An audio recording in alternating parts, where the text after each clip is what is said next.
여러분, 한평생 늘 주님과 동행할 수 있는 사람은 복 있는 사람입니다. 그래서 에녹은 축복받은 사람이지요. 오늘 시편 기자는 복 있는 사람은 이라고 시작하고 있습니다. 그리고 주님과 동행하는 복 있는 사람은 어떤 삶을 사는지를 우리에게 설명해 주고 있습니다. 첫 번째로 1절과 2절에서 악인과 대조되는 의인의 특징, 악인과 대조되는 의인의 특징에 대해서 말해주고 있습니다. 복 있는 사람은 악인들의 꾀를 따르지 아니하며 죄인들의 길에 서지 아니하며 오만한 자리에 앉지 아니하고 라고 말한 뒤에 오직 여호와의 율법을 즐거워하여 그 율법을 주야로 묵상하는도다 라고 하며 서로 대조해서 비교하고 있습니다. 시편 1편은 의인의 삶과 악인의 삶을 대조해서 1절과 2절, 3절과 4절, 5절과 6절 이렇게 세 부분으로 나눠져서 그 모습을 대조해서 설명해주고 있습니다. 오늘은 아마 1절과 2절 부분만 살펴볼 수 있을 것 같은데 그 첫 번째가 1절로부터 2절까지의 말씀입니다. 시편 기자는 먼저 주님과 동행하는 복을 누리는 사람이라면 이런 것들은 피해야 합니다 라고 말하고 있습니다. 먼저 소극적으로 피해야 할 행위가 어떤 것인가 하는 부분을 말해주고 있다는 것입니다. 그것이 무엇입니까? 악인들의 꾀를 따르지 아니하며 죄인들의 길에 서지 아니하며 오만한 자리에 앉지 아니하고입니다. 여러분, 우리가 주목해야 될 것은 시편 기자의 이렇게 말씀을 전개해가는 그 형식이 지금 소극적인 부분을 이야기하며 우리에게 적극적인 부분으로 강조해서 설명하려 하고 있다는 것입니다. 그러니까 도입 부분부터 잘 주목해서 들어야 될 필요가 있지요. 악인들의 꾀, 죄인들의 길, 오만한 자리, 이 것들은 다른 세 가지를 말하고 있는 것이 아닙니다. 같은 것인데 세 가지 형식으로 표현하고 있는 것입니다. 그러니까 같은 것을 말하고 있는 것이죠. 주님과 동행하는 복된 사람이라면 그가 삶에서 피해야 할 중요한 것들이 있는데 바로 악인들의 꾀이며 죄인들의 길이며 오만한 자리에 자리라 하는 것입니다. 한마디로 정의하면 복 있는 사람은 죄악된 길을 피하는 삶을 살아야 한다는 것입니다. 하나님을 믿는 성도로서 술을 먹는 것이 옳지 않다라고 생각한다면, 그래서 하나님 앞에 술을 먹지 않기로 결단했다면 그 성도가 가장 먼저 해야 될 일이 무엇입니까? 술을 먹을 수 있는 자리를 가지 않는 것입니다. 지금 그것을 말씀하는 거예요. 소극적인 표현이라고 말씀드렸어요. 그러니까 술을 먹는 것이 하나님이 기뻐할 수 있는 일이 아니라, 그러므로 나는 이제 술을 먹지 않겠다 결단했으면 그 사람은 가장 먼저 술을 먹을 수 있는 자리에 아예 애초부터 가지 않는 것입니다. 죄를 짓는 자리가 있다면 그 죄를 짓는 자리에 아예 참석하지 않은 것이 복 있는 사람의 출발점이다 라고 말하고 있는 것입니다. 이뿐이 아니죠. 우리는 많은 사람들과 대화를 하며 관계를 맺어갑니다. 그런데 누군가 다른 사람을 비난하고 험담하는 대화를 할 수 있겠지요. 그러면 그것이 옳지 않다 판단이 들어지고 그것이 복 있는 사람의 행동이 취할 행동이 아니라 라고 생각이 들어진다면 그 자리를 박차고 일어설 수 있어야 한다는 것입니다. 그런 자리에 가지 않겠다는 결단과 실행이 있어야 하는 것입니다. 사실은 그뿐만이 아니죠. 그런 사람과의 교제를 단절해야 하는 것이죠. 그런 부정적인 자리를 피하고 그들과 함께하지 않는 것, 그것이 복 있는 사람의 시작이라 말하고 있는 것입니다. 여러분, 신앙생활이란 무엇입니까? 교회에 나와서 예배드리는 것이 신앙생활이 아닙니다. 사실은 신앙생활은 우리 일상의 삶의 아주 자그마한 시간들입니다. 그것이 모여서 신앙생활이 되어지는 것이죠. 그 일상의 삶을 통해 복 있는 사람으로 살 수 있는 것이고, 또 어떤 사람은 그 일상의 삶에서 하나님의 복과는 전혀 무관한 삶을 살아갈 수 있게 되어진다 하는 것입니다. 그러므로 우리가 누군가의 말을 듣고 그 말에 귀를 기울이는 것은 매우 중요한 일이 되어진다 하는 것입니다. 어떤 사람을 만나고 관계를 맺는가 하는 것이 우리의 신앙을 건강하게도 만들 수 있고 아니면 병든 신앙으로도 만들어갈 수 있다는 것입니다.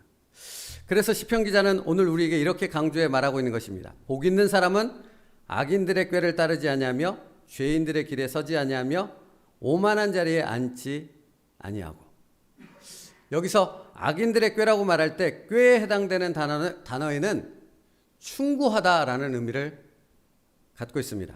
충고, 모략, 개교 이런 의미들을 갖고 있다는 것입니다. 악인들의 충고는 겉으로는 위로가 되어지고 처음에는 좋은 말로 뭔가 마음을 편안하게 하는 것 같이 시작하지만 그 말들은 결국 그 사람을 병들게 하고 하나님으로부터 멀어지게 만든다 하는 것입니다. 말씀을 듣고 순종하는 기쁨이 사라지게 만듭니다. 기도의 문을 막아버린다는 것입니다. 그러니까 여러분, 우리가 삶을 살아보면 그렇지 않습니까? 어떤 사람과 대화를 하면 편안합니다. 즐겁습니다. 그런데 그 대화가 결국은 내가 하나님 앞에 은혜 받는 시간들을 갉아먹고 하나님 앞에 서는 시간들을 없애버리게 만든다는 것입니다. 반면에 또 어떤 사람은 어떻습니까?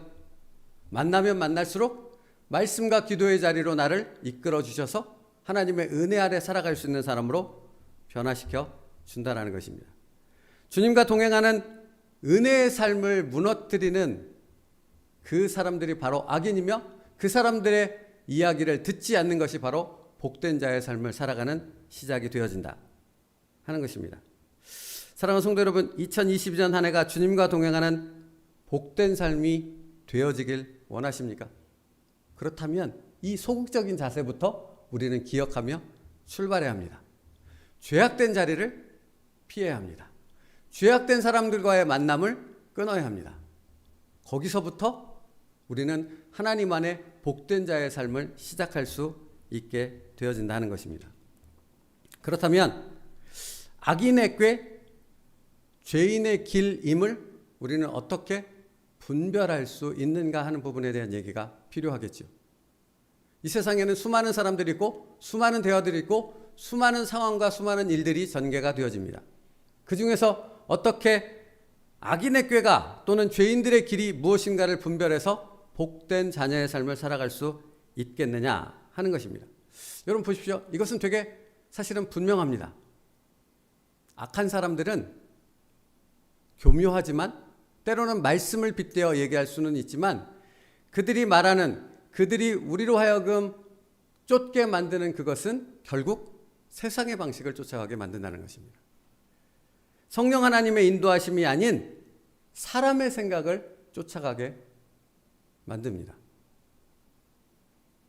그러므로 그 사람의 말이 아무리 좋고 위로해주는 말이라 할지라도 결국 하나님의 말씀을 신뢰하지 못하게 만들고 기도의 문을 막아버린다면 그것은 악한 사람의 꾀가 되어지는 것입니다. 이처럼 우리는 악인의 꾀, 죄인의 길을 분별할 수 있어야 합니다. 성경에도 그러한 예들이 수없이 많이 나오는데 예레미야서를 보면 예레미야 선지자가 하나님의 심판을 선포합니다. 그런데 놀라운 것은 예레미야 선지자와 함께 동시대에 활동했던 다른 선지자들 중에 많은 수의 선지자들은 하나님의 축복을 선포합니다. 두 얘기가 서로 대조되지 않겠습니까? 당연히 왕은 하나님의 축복을 선포하는 선지자들의 이야기를 듣지요. 그 거짓된 선지자들은 오히려 예레미야를 핍박하며 그 예레미야가 선포하는 하나님의 말씀이 잘못되어졌다고 말합니다. 많은 사람들이 거짓된 선지자의 이야기를 쫓아가지요. 여러분, 분별이 얼마나 중요한가 하는 부분을 알 수 있는 대목입니다. 복 있는 사람은 분별할 수 있어야 합니다. 이 소리가 이 사람이 악한 자의 꾀인지 하나님의 말씀을 떠나 하나님을 대적하게 만드는 사람의 소리인지를 분별하여 하나님의 뜻을 쫓아갈 수 있는 복 있는 사람이 되어야 한다는 것입니다. 그래서 시편 기자는 소극적인 부분 가운데 이렇게 표현을 주목하라 하는 것이죠. 따르지 아니하며 서지 아니하며 앉지 아니하고 하는 부분입니다. 모두 다 행동과 관계되어져 있는 부분이지요.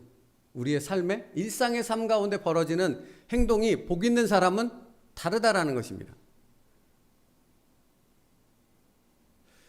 주님과 동행하는 복된 삶을 살기 원하는 성도라면 쫓지 말아야 할 삶이 있습니다. 듣지 말아야 할 소리가 있습니다. 걷지 말아야 할 길이 있다라는 것입니다. 그 부분이 무엇인가를 깊이 묵상하며 분별할 수 있는 세움들교회 모든 성도들 될 수 있기를 바랍니다. 스팀 좀 꺼주세요. 하나님의 백성은 그것을 분별할 수 있어야 합니다. 이것이 중요한 것은 축복을 받기 때문에 그렇기도 하지만 무엇보다도 중요한 것이 있습니다. 하나님의 백성은 그렇게 악인들의 삶의 양식을 따르지 않는 분별된 삶을 통해 하나님의 영광을 드러낼 수 있기 때문에 그렇습니다. 생각해 보십시오. 하나님을 믿는다 하면서도 미련한 삶을 계속해서 살아간다면 그 사람이 믿는 하나님을 어떻게 함께 믿을 수 있겠습니까? 하나님의 백성은 악인들의 삶의 양식을 따라 살지 않음을 통해 자신이 하나님의 백성임을 세상 사람들 가운데 선포할 수 있는 일상의 삶을 살아갈 수 있어야 합니다. 시편 기자는 그것이 바로 복 있는 사람이라 말하고 있는 것입니다. 그래서 그 시작을 무엇이라고 얘기합니까? 먼저 가지 말아야 될 것, 피해야 될 것들에 대해서 먼저 이야기를 시작하고 있는 것입니다. 그러므로 여러분 2022년 한 해는 이런 사람들과 함께 관계를 맺어갈 수 있는 여러분의 삶 되어지길 바랍니다. 당신을 말씀과 기도의 자리로 인도하는 사람을 가까이 하십시오. 순종을 통해 은혜의 자리로 인도하며 성령의 열매를 맺게 하는 사람을 가까이 하십시오. 말씀과 기도를 통해 당신의 삶을 변화의 길로 인도하는 그 하나님의 사람을 가까이 함으로 정말로 복된 자의 삶을 살아갈 수 있는 저와 여러분 되어지길 바랍니다. 자, 그렇다면 이제 소극적인 면을 잠깐 살펴봤는데요. 이제 적극적인 면을 살펴보려 합니다. 아까 말씀 서두에 말해드렸던 것처럼 시편 기자는 소극적인 면이 중요하다라는 부분을 얘기하면서 동시에 이 소극적인 면보다 훨씬 더 중요한 부분이 있다라는 부분을 이야기하고 싶어서 지금 시편 말씀을 전개해 기록하고 있는 것이죠. 그래서 피해야 될 부분에 대해서 말했습니다. 이제는 그 피해야 될 소극적인 부분을 넘어서서 적극적인 면이 무엇인가를 우리에게 말씀해 주고 있습니다. 2절 말씀인데요. 오직 여호와의 율법을 즐거워하여 그 율법을 주야로 묵상하는도다 라고 말하고 있습니다. 복 있는 사람이 취해야 될 적극적인 태도, 오직 여호와의 율법을 즐거워하여입니다. 여러분, 복 있는 사람이 취해야 될 적극적인 태도를 말하면서 오직이라는 말로 시작하고 있습니다. 오직, 정말로, 참말로 너무나 중요한 부분이다라는 부분을 말하고 있는 것이죠. 그러니까 1절에서 말했던 소극적인 태도보다 2절에서 말하려고 하는 적극적인 태도가 얼마나 중요한가 하는 부분을 강조하고 있는 것입니다. 그러면 그 적극적인 태도의 시작이 무엇입니까? 여호와의 율법을 즐거워하여입니다. 그렇다면 여러분, 하나님의 말씀을 즐거워한다는 것은 무엇입니까? 그 말씀을 우리에게 계시해 주신 여호와 그 하나님을 사랑한다는 것입니다. 하나님을 사랑함으로 그분의 말씀을 가까이 하게 되어진다는 것입니다. 여러분, 우리가 사람도 그렇지 않습니까? 좋아하는 사람은 자주 보고 싶은 거죠. 사랑하는 사람은 늘 같이 있고 싶은 거죠. 그래서 결혼을 하는 것 아니겠습니까? 하나님의 말씀을 사랑한다라는 것은, 그 율법을 즐거워한다라는 것은 그분을 사랑하고 그분을 늘 가까이 하는 삶을 살아간다는 것을 의미하는 것입니다. 어떤 영화를 본 적이 있는데 그 영화 가운데 한 장면이 말씀을 준비하는 데 떠올랐습니다. 사랑하는 아내를 먼저 천국으로 보냈습니다. 근데 이제 그분이 늙어서 할아버지가 되었는데 그 할아버지가 보물처럼 여기는 자신의 재산의 가장 첫 번째 가장 소중한 것이 무엇인가? 아내와 이렇게 젊었을 때 그 편지를 나누었던 그 수백 통에 이르는 편지를 이렇게 함에 담아서 그것을 간직하고 있는 것입니다. 그것이 그분의 보물 1호였습니다.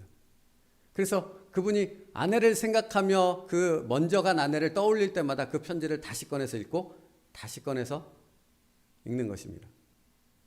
여러분, 이것으로서 무엇을 알 수 있습니까? 그 할아버지가 그 아내를 얼마나 깊이 사랑했는가 하는 부분을 우리는 느낄 수 있는 것이죠. 여러분, 하나님을 사랑하십니까? 하나님을 정말 사랑하십니까? 나에게 물어야 될 이 세 질문이 그것입니다. 나는 정말로 하나님을 사랑하는가? 거기에 대한 질문은 사실은 정확한 답을 찾을 수 있는 것이죠. 내가 정말로 하나님을 사랑한다면 하나님의 말씀을 늘 가까이 하는 일상의 삶을 살아가고 있을 것이기 때문에 그렇습니다. 하나님을 사랑한다 말하면서도 입으로만 사랑합니다, 사랑합니다 말만 하는 것은 아무런 의미가 없습니다. 정말 하나님을 사랑한다면 하나님의 말씀을 가까이 하는 삶을 살아갈 수밖에 없습니다. 사랑하기에 그분이 하시는 말씀이 즐거운 것입니다.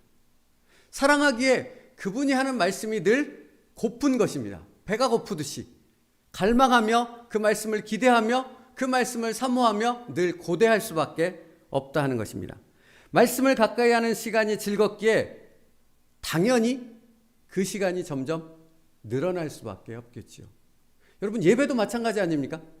예배를 사랑하며 예배 가운데 임재하셔서 우리 예배를 받으시고 우리에게 말씀하시며 그 뜻을 알게 하시는 하나님을 사랑한다면 예배의 시간이 기다려질 수밖에 없지요. 예배의 시간이 길다고 짜증낼 일이 아니라 길면 길수록 오히려 더 기뻐하며 감사할 수밖에 없지 않겠습니까? 기도도 마찬가지 아니겠습니까? 여러분, 정말로 하나님을 사랑한다면 기도의 시간이 얼마나 행복하겠습니까? 그냥 하나님이 아닌데요. 전능하신 하나님 아니십니까? 누구보다도 나를 잘 아시는 그 하나님 앞에 기도하며 그 하나님의 뜻을 깨닫는 그 은혜의 시간을 누린다면 그 기도의 시간이 얼마나 행복하고 즐겁겠느냐 하는 것입니다. 이 모든 것이 어디서부터 시작합니까?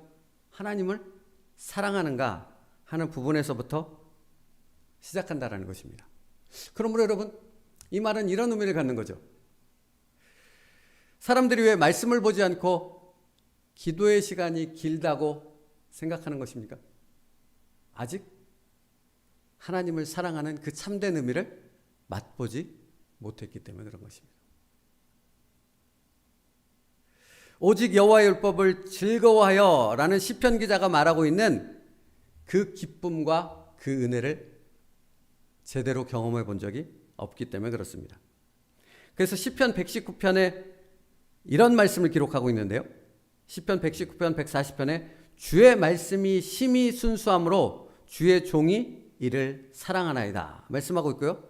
103절에서는 주의 말씀에 마치 내게 어찌 그리 단지요 내 입에 꿀보다 더 다니이다 라고 고백합니다.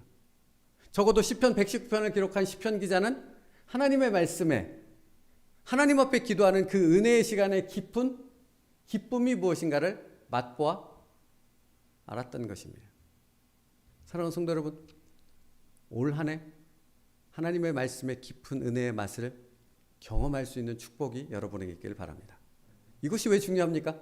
그게 복 있는 사람이거든요. 아까 말씀드렸던 악인의 자리를 피해야 될 소극적인 부분을 훨씬 더 뛰어넘어 우리에게 있어서 복 있는 삶을 살아갈 수 있는 하나님 앞에서의 자녀의 삶을 살게 하는 첫 번째가 무엇입니까? 하나님의 말씀을 즐거워하는 그 맛을 아는 사람이 정말로 복 있는 삶을 살 수 있기 때문입니다. 그러므로 여러분, 맛을 알아야 하지 않겠습니까? 아무리 맛있는 것도 맛보지 않으면 그것을 애타게 찾을 이유가 없지 않겠습니까? 여러분, 혹시 캐비어라는 음식의 맛을 보신 적 있으십니까? 고개를 끄덕이시네요. 저는 맛본 적이 없습니다. 그러니까 전혀 그 캐비어가 아무리 비싸도 먹고 싶다는 생각이 별로 안 듭니다. 맛을 모르니까요. 그죠? 아무리 비싸도 무슨 소용이 있습니까? 맛있다는 생각을 안 하는데.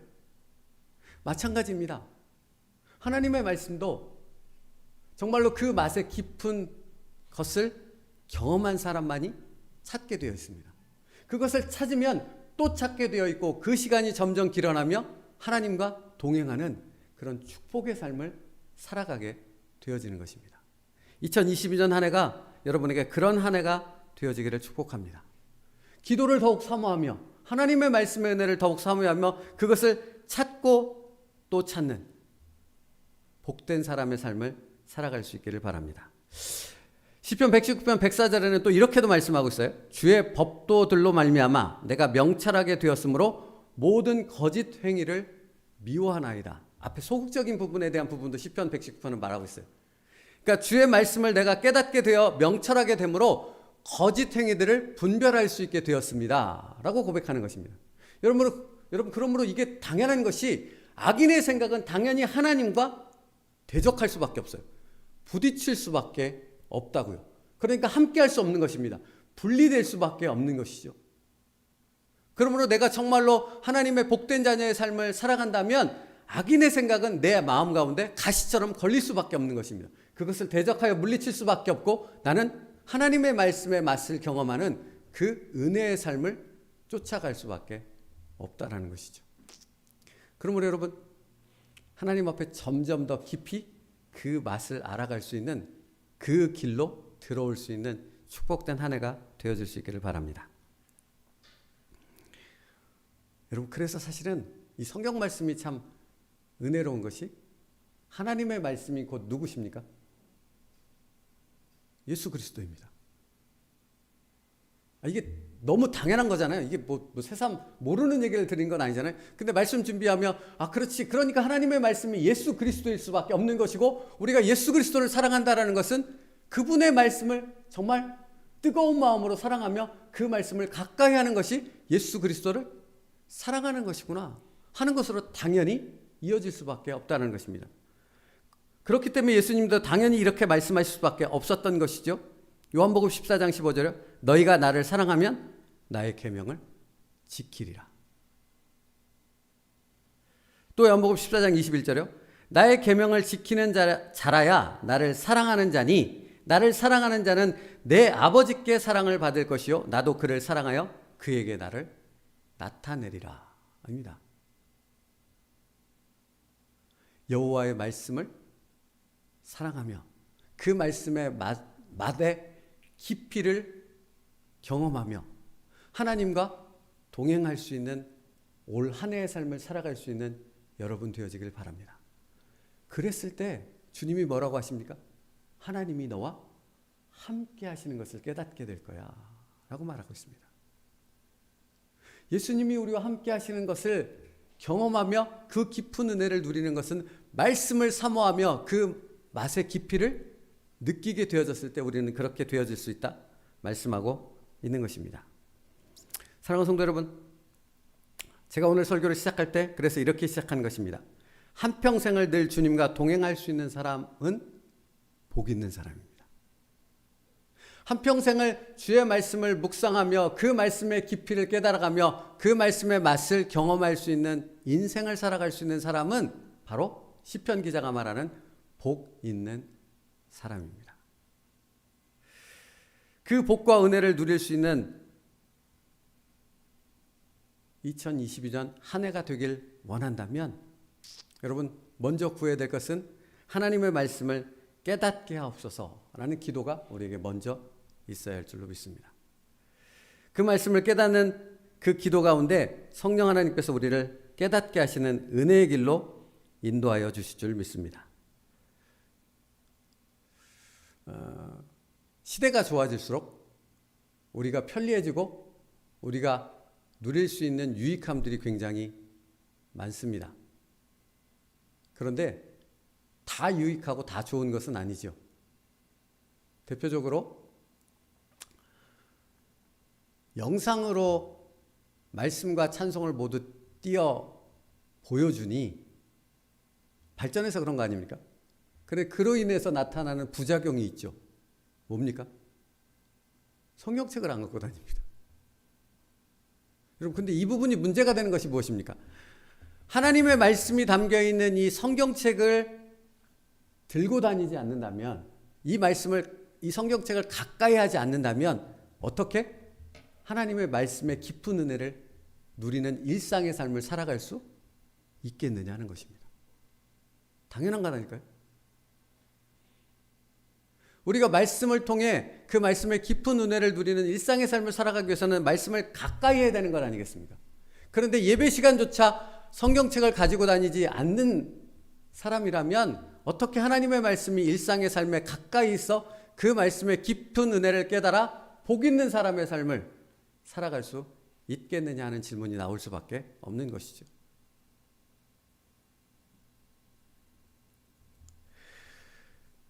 그러므로 여러분, 복 있는 사람이 취해야 될 적극적인 태도, 첫 번째는 하나님의 말씀을 가까이 하라는 것입니다.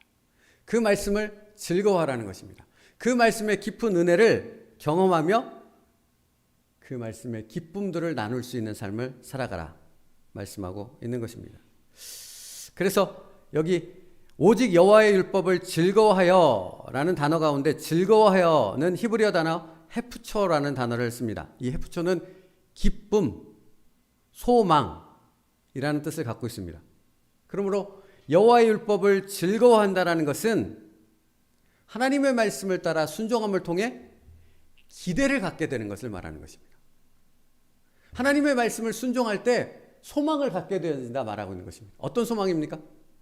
말씀하신 그대로 내 삶에 이루어질 것을 기대하며 소망하게 된다는 것입니다. 여러분, 그러니까 이게 같은 맥락에서 하나님과 동행하는 삶은, 하나님을 향해 기대와 소망이 있는 사람은 당연히 동행하는 삶을 살아갈 수밖에 없지 않겠습니까?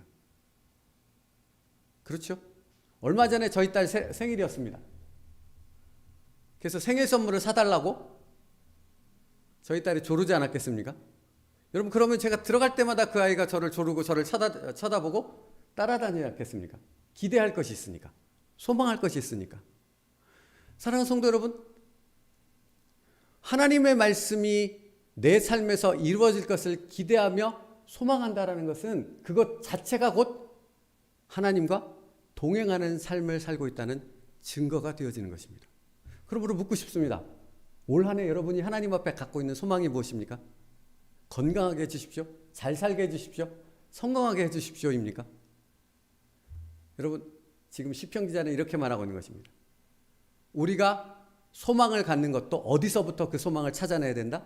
하나님의 말씀에서 그 소망을 찾아내야 한다라는 것을 말하고 있는 것입니다. 오직 여호와의 율법을 즐거워하여 라는 단어 가운데 그 즐거워하여 단어를 헤포초라는 단어를 쓰는 이유가 바로 그것입니다. 그러니까 하나님의 말씀 가운데 우리의 소망과 기대를 찾게 되어졌을 때 그 소망과 기대를 말씀 안에서 성취되어는 그 은혜를 누릴 수 있는 우리의 삶, 주님과 동행하는 삶으로 이어지게 되어진다 하는 것입니다. 그러므로 복 있는 사람은 하나님의 약속이 이루어질 것을 늘 기대하며 바라보는 사람이 되어지는 것입니다. 자신의 삶의 현실에 어려움이 있을지라도 하나님의 약속의 말씀에 대한 소망으로 인해 현실의 어려움과 고통을 이겨나갈 수 있는 사람, 그 사람이 바로 복 있는 사람이다. 성경은 말하고 있는 것입니다. 그러므로 여러분, 악인과 함께 죄를 도모하지 않는 것을 기뻐하며 오직 여호와의 말씀을 쫓아 그 말씀 안에서 소망을 기대하며 사는 삶, 그것이 2022년 안에 우리를 주님과 동행하게 만드는 우리의 삶의 적극적인 태도가 되어질 줄로 믿습니다. 그러므로 오늘 말씀이 끝난 후에 여러분, 하나님의 말씀 안에서 내가 갖고 있는 기대와 소망이 무엇인가를 한번 점검해 볼 수 있는 여러분 되어지길 바랍니다. 올 한 해 여러분에게 기대와 소망이 있지 않겠습니까? 그렇죠? 그 기대와 소망이 나로부터 출발하는 것입니까? 아니면 하나님으로부터 출발한 기대와 소망인가 하는 부분을 찾으며 하나님의 말씀으로부터 출발된 기대와 소망을 갖게 되어지는 저와 여러분 될 수 있기를 바랍니다. 그러므로 여러분, 당연히 이어질 수밖에 없는 말씀이 그 다음 말씀이죠. 오직 여호와의 율법을 즐거워하여 그 율법을 주야로 묵상하는도다. 내게 소망이 있습니다. 내게 기대가 있습니다. 하나님의 말씀을 근거로 한 소망과 기대가 있습니다. 그렇다면 날마다 그 소망이 언제 어떻게 이루어질지에 대한 생각이 있으므로 우리는 늘 그 말씀을 가까이 하며 묵상할 수밖에 없지 않겠습니까? 여러분, 하나님 앞에 간절히 기도해 본 적이 다들 있지 않으십니까? 정말 목숨을 걸고 기도해 본 적이 있지 않으십니까? 그렇게 하나님 앞에 기도하고 난 후에 기도 응답에 대해서 아무 관심이 없으십니까, 여러분? 아니잖아요. 그렇게 목숨을 걸고 기도했다면 하나님께서 어떻게 언제 응답하실까에 대한 기대가 있는 것 아닙니까? 그러니까 더 하나님 앞에 기도하며 하나님을 바라볼 수밖에 없지 않겠습니까? 마찬가지로 2022년 안에 주님과 동행하는 복된 삶을 살아간다는 것은 말씀 안에서 기대와 소망을 갖고 소원을 갖게 되어졌을 때 날마다 그 말씀을 묵상하며 그 소원이 어떻게 성취되는가 하는 것을 바라보는 말씀 안에서의 은혜를 누리게 되어진다 하는 것을 우리에게 말씀해 주고 있습니다. 여러분, 빛이 없는 깜깜한 산길에서 걸어보신 적 있으십니까? 군에 있을 때 저는 그런 경험들을 여러 번 했습니다. 훈련하는 거니까 빛을 다 일체 없애고 그냥 앞사람만을 바라보며 쫓아가는 것입니다. 근데 맨 앞사람은 앞에 사람이 없으니까 빛이 없는 가운데서도 무언가를 바라보며 나아가야 되잖아요. 근데 여러분, 그 깜깜함 속에 내가 갈 수 있는 길을 보여주는 저 앞에 보이는 조그만 빛이 보여지고 있다면 그 사람은 그 빛을 바라보는 것에서 단 한시도 시선을 떼지 않겠지요. 왜냐하면 그 빛을 잃어버리면 그 산에서 길을 잃고 죽을 수도 있는 건 아니겠습니까? 그러니까 그 사람은 그 앞에 보이는 빛만을 바라보며 전진할 수밖에 없지 않겠습니까? 그 율법을 주야로 묵상하는도다 하는 말씀이 바로 그와 같은 것을 의미하는 것입니다. 깜깜한 산길에서 한 줄기 빛을 바라보며 그 빛을 바라보며 전진해 나가는 그런 걸음을 내딛듯이 우리가 여호와의 율법을 주야로 묵상하는 삶을 살아간다는 것은 우리의 삶 가운데 하나님의 말씀의 빛을 바라보며 한 걸음 한 걸음 그 삶을 내딛는 그런 인생을 살아간다 하는 것입니다. 그래서 그 율법을 주야로 묵상하는도다 하는 말씀은 우리의 생각과 우리의 마음이 하나님의 말씀에 고정되어 있다는 것을 의미하는 것입니다. 늘 그 말씀을 묵상하기 때문에 그렇습니다. 늘 그 하나님을 바라보기 때문에 그런 것입니다. 그래서 성령 하나님께서 우리를 깨닫게 하시는 그 생명의 말씀 가운데 그 마음과 생각이 고정되어 있게 되는 것입니다. 야고보서 1장 6절로부터 7절 말씀, 오직 믿음으로 구하고 조금 더 의심하지 말라. 의심하는 자는 마치 바람에 밀려 요동하는 바다 물결 같으니 이런 사람은 무엇이든지 주께 얻기를 생각하지 말라 하고 말합니다. 기도를 하는데요, 기도에 대해서 전혀 응답받을 생각을 하지 말라라고 말하고 있는 것입니다. 왜 그런 것입니까? 전심을 다해 마치 지금 빛을 바라보고 걸어가는 사람처럼 그 하나님만을 바라보며 그 하나님의 말씀에 집중할 때 하나님 안에 응답이 있게 되어지는 것입니다. 근데 기도는 하고 내 시선은 다른 곳을 향하고 있다면, 내 마음과 생각은 다른 것을 향하고 있다면 하나님은 응답하시지 않는다라고 말씀하고 있는 것이죠. 우리가 성탄절 때 함께 은혜를 느꼈던 철로 역정이 생각이 났습니다. 크리스찬이라는 사람이 전도자를 만나게 되어지죠. 그리고 그 전도자가 크리스찬에게 무엇을 제시합니까? 저 빛을 바라보고 다른 길로 흔들리지 말고 오직 그 빛만을 바라보며 나아가십시오 라고 권면합니다. 그것이 천성의 빛이지 않습니까? 사랑하는 성도 여러분, 우리의 인생이 동일하다고 시편 기자는 말하고 있습니다. 우리는 하나님의 말씀의 빛을 바라보며 그 말씀의 빛을 우리 안에서 묵상하며 그 빛만을 바라보며 나아가는 삶이 우리 그리스도인의 삶이라는 것입니다. 그리고 더불어서 말하는 것이죠. 정말로 주님과 동행하는 복 있는 삶이라는 것은 그 빛을 바라보며 하루하루의 삶을 말씀 안에서 살아가는 사람, 그 사람이 바로 복 있는 하나님의 축복된 자녀라 라고 우리에게 가르쳐주고 있습니다. 그래서 오늘 본문에 복 있는 사람이라는 말씀에서 복이라는 단어는 히브리어로 아슈레라는 단어입니다. 그 말씀의 뜻이 이런 것입니다. 하나님이 뜻하신 길을 순종하며 걸어간다라는 의미입니다. 복이라는 단어가요. 하나님이 우리에게 뜻하신 계획이 있지 않겠습니까? 그 길을 믿음 안에서 순종하며 걸어가는 그런 삶을 복이라고 표현하고 있다고요. 사랑하는 성도 여러분, 2022년 안에 우리를 향한, 우리 가정을 향한 하나님의 계획하심이 있음을 믿습니다. 그렇죠? 우리를 사랑하신 하나님께서 당연히 2022년 한 해에도 우리를 향한, 우리 가정을 향한, 우리 교회를 향한 계획이 있지 않으시겠습니까? 근데 복이 무엇입니까? 하나님의 그 계획을 내가 받아들여서 그 계획을 따라 살아가는 삶. 그것이 바로 시편 기자가 말하는 복이라 하는 것입니다. 그러니까 당연히 연결될 수밖에 없는 것이 말씀을 통해 우리를 향한 하나님의 계획이 무엇인가를 분별해서 알게 되어지므로 그 계획을 따라 순종하는 삶을 살게 되어졌을 때 그 사람의 삶이 곧 복 있는 사람의 삶이 되어질 수밖에 없는 것이죠.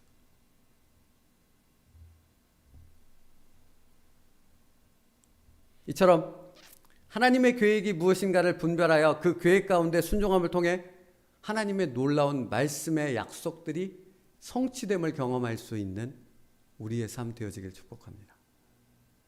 여러분, 그러니까 말씀을 더 가까이 할 수밖에 없겠지요. 이렇게 되면 하나님의 계획을 알았습니다. 그 계획을 따라 순종했더니 그 말씀 그대로 이루어지는 놀라운 역사를 경험했습니다. 그러면 더 큰 일도 하나님 앞에 맡기며 의지하며 순종하는 인생이 될 수 있지 않겠습니까? 그러니까 지극히 작은 일에 순종하는 자가 큰 일에도 순종할 수 있게 되어지는 것이죠. 그 시작이 있는 올 한 해가 될 수 있기를 바랍니다. 지극히 작은 것에서부터 하나님의 계획을 깨달아 나를 향하는 그 하나님의 계획에 순종함을 통해 더 깊이 하나님의 은혜를 누리며 그 말씀의 기쁨 가운데 살아갈 수 있는 복 있는 사람의 삶을 살아갈 수 있는 저와 여러분 될 수 있기를 바랍니다. 그것이 바로 오직 여호와의 율법을 즐거워하여 그 율법을 주야로 묵상하는 도다에 담겨있는 말씀의 의미입니다. 그럼 오늘 말씀 정리하겠습니다. 올 한 해 여러분 두 가지를 기억하셨으면 좋겠습니다. 첫 번째, 하나님의 말씀을 더욱더 사랑할 수 있는 여러분 될 수 있기를 바랍니다. 그 어떤 것보다도 하나님의 말씀을 늘 가까이 할 수 있는 여러분 될 수 있기를 바랍니다.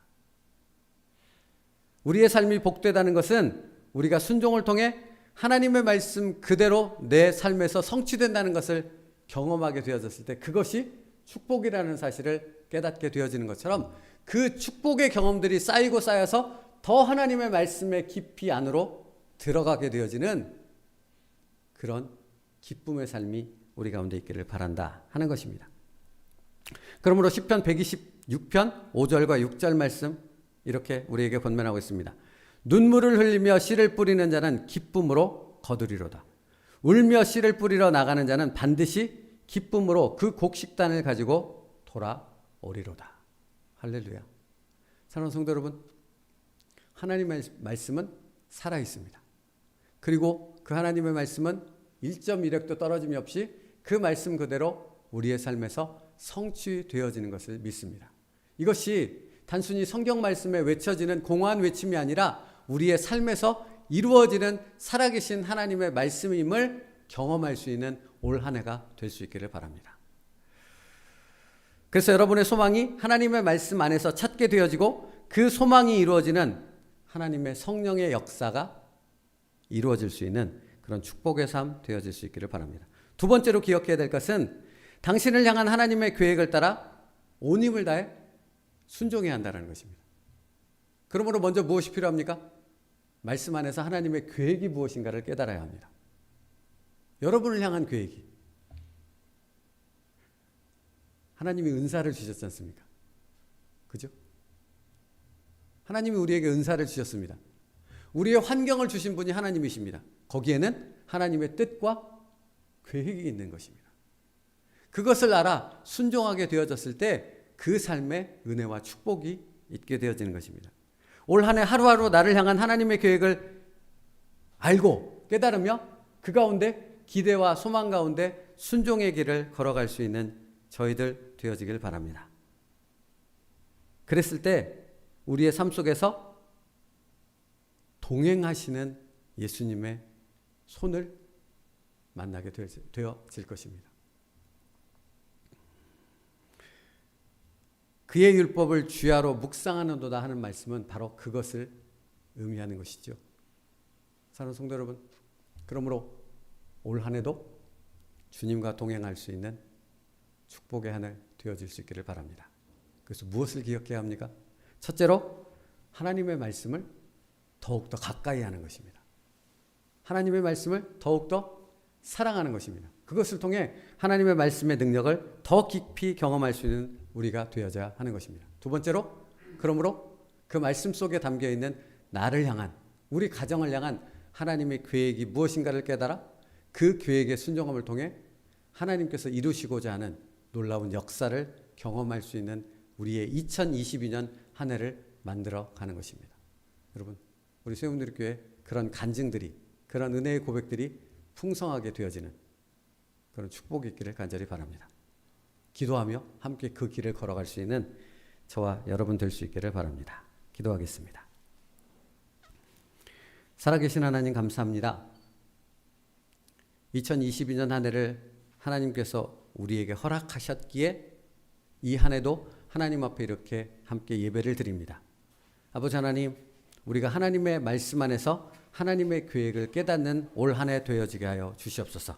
우리를 향한 하나님의 계획이, 우리 가정과 우리 교회를 향한 하나님의 계획이 어디 있는가를 말씀 안에서 깨닫게 하여 주셔서 그 뜻에 순종함을 통해 하나님의 놀라운 계획이 우리의 삶에서 이루어지는 것을 경험케 하시고 그것을 통해 하나님께 더 가까이, 하나님의 깊은 은혜와 그 사랑 가운데 더 깊이 들어갈 수 있는 저희 모든 세움누리교회 성도들 될 수 있도록 축복하여 주시옵소서.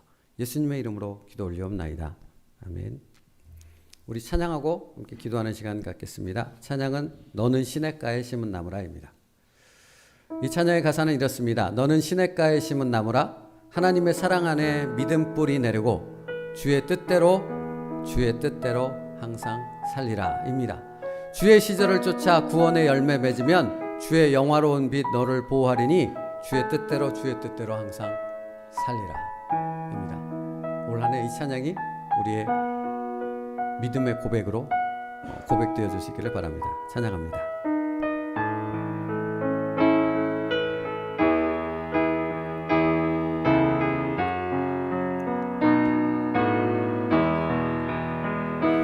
너는 시냇가에 심은 나무라, 하나님의 사랑 안에 믿음 뿌리 내리고 주의 뜻대로 항상 살리. 너는 시냇가에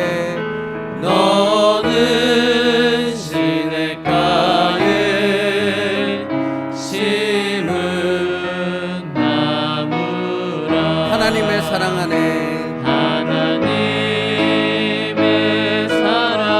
믿음 뿌리 내리고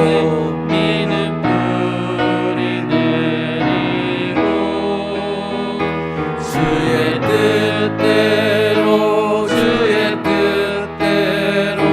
항상 살리. 주의 시절을 쫓아 구원 열매 맺으면 주의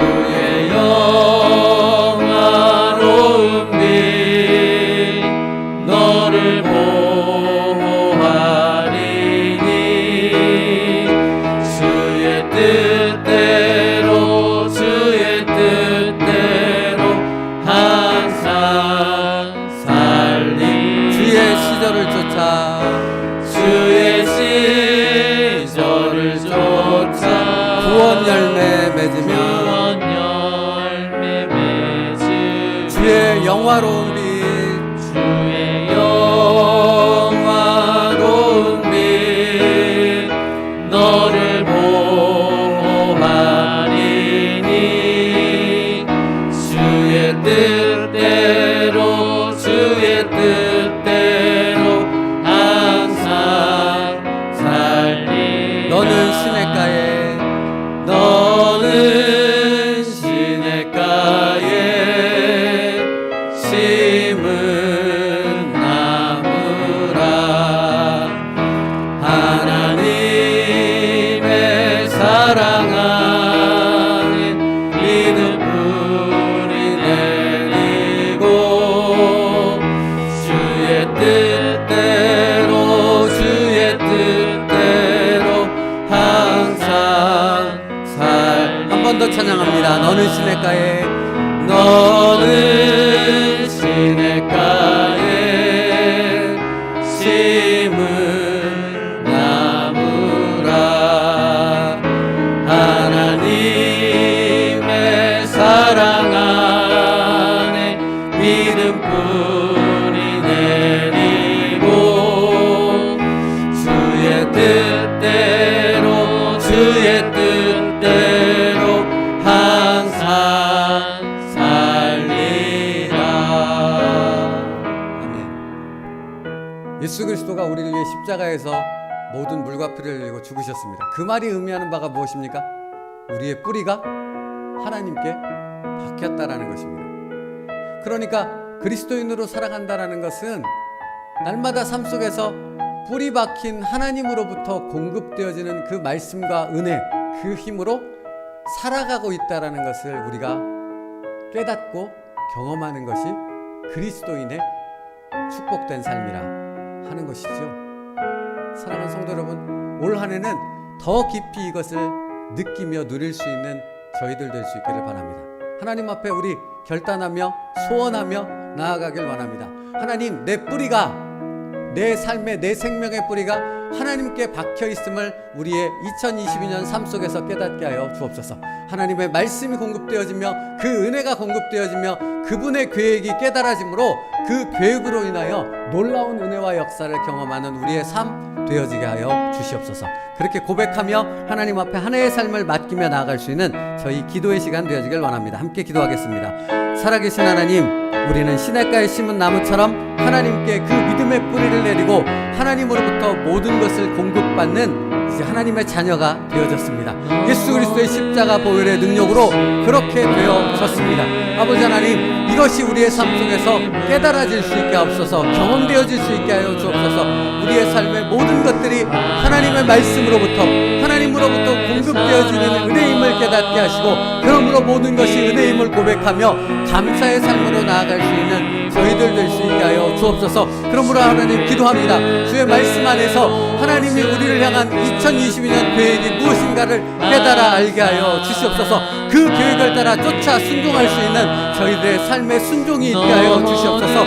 아버지 하나님, 그 순종을 통해 살아계신 하나님의 깊은 사랑과 그 능력이 무엇인가를 더 깊이 알게 하여 주시옵고, 그 말씀의 깊이 안에 들어가서 정말로 그 안에 살아계신 예수 그리스도의 은혜와 그 예수 그리스도의 인도하심이 어디 있는가를 깨닫는 저희들 될 수 있도록 인도하여 주옵소서. 끊임없이 공급되어지는 그 은혜가, 끊임없이 공급되어지는 그 하나님의 사랑과 그 능력이 우리를 다시 일으켜 세우게 하셔서 우리의 고단한 삶 속에서도 인내할 수 있게 하시고, 우리의 어려움과 아버지 고난이 있는 삶 속에서도 주님을 찬양할 수 있는 그런 능력의 삶을 살아갈 수 있는 믿음의 자녀가 되어지게 하여 주시옵소서. 하나님이 오늘을 우리를 축복하십니다.